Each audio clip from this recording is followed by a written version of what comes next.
now we're getting to the trimmer work. I'm gonna turn him. And one of the things that helped me, like Jesse said, systems, I always start the trimmer work in the same spot every haircut, 99% of the time. So I typically start right here. So I start here at the bottom of the hairline and I go up. And these are the Andes Slimline trimmers, Pro Ally trimmers. I don't use the moving blade to take off this hair because that usually causes irritation. The moving blade is not supposed to touch the client's skin, only the non-moving blade. This is the moving blade, this is the non-moving blade. And then I'm going to, and I start down here because when I first started learning to cut hair, I used to start up here. And then one day I just wasn't paying attention and I went way too far in. And he basically gave the guy a mohawk. And ever since then, I don't do that anymore. Here's a couple tips on how to get sharp lines. So first thing is you need to be stable. So the first thing that touches the client's skin is always going to be my finger. That's step one. Step two is you just gotta pay attention to the growth pattern and make sure you swipe the trimmer against the direction of the hair. So what that looks like is his hair's growing down, so it wouldn't really do much if I did this, right? So I'm gonna go against the hair growth. And that's gonna help the hair feed into that trimmer a lot better and give you a little bit of a sharper line.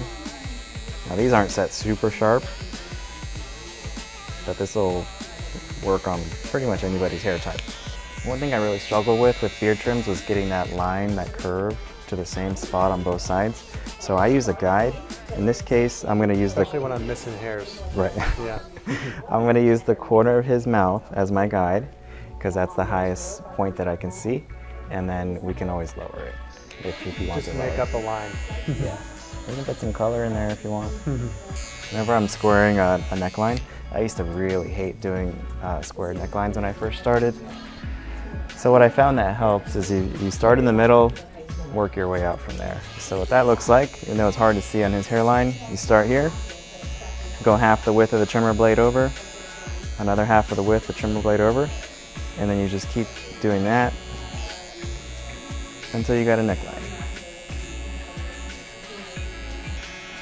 And if you mess up and you end up taking the neckline too high, then that would be a good time to recommend tapering the client's neckline. The only way to really fix a haircut is to go shorter.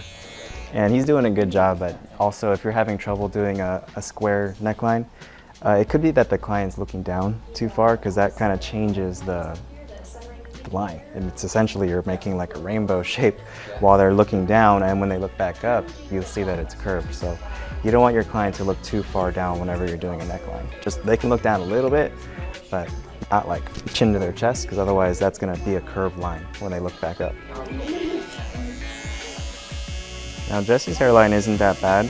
Some guys, their hairline grows all the way to their ear, and you might be tempted to like try to get every single one of those hairs with the trimmers, but this area around the ear is really sensitive. So it's actually okay to leave some hair there, and when you're using the razor later, just go back and double check that area. And I would recommend, if you're comfortable with it, get those with the razor instead of the trimmer, because it'll be a lot less irritation to that part of their ear.